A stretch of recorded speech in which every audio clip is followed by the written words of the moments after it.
All right, now let's talk about some of the properties of the definite integral. And you can find all these properties in the book. And of course, you need to remember them. The first one says that if you're taking the integral of a function and the endpoints are a to a, this guy's always 0. Okay, let me show you a little proof for this. Suppose that f of x is the antiderivative.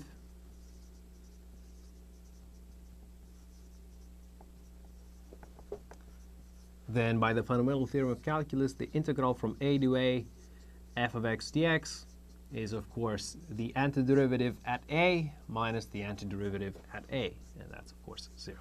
Okay. Similarly, if I flip the two endpoints and I have from b to a f of x dx, then let's use again the idea of the antiderivative. This is going to be f of a minus f of b, okay, which you can rewrite as pull out a minus and flip this to minus f of b minus f of a, so minus f of b minus f of a. And that, of course, is the integral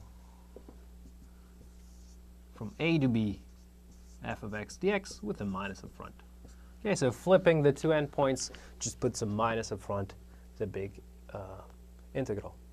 Now suppose that we have a constant function and I'm multiplying that constant times my function and take the integral from a to b, then this property says you can pull out the constant, calculate this integral. If you're trying to add or subtract two functions and then take the definite integral, you can do it as the definite integral of the first plus or minus the definite integral of the second. Okay.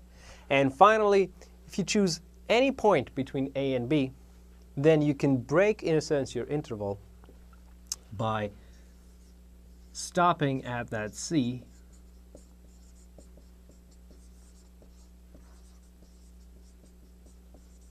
Okay, so instead of evaluating from a to b, you can evaluate first from a to c, stop over there, then find from c to, this is meant to be b, and then add them together. Now, I would like you guys to prove 3, 4, and 5 with a similar idea of those. You may need it tomorrow.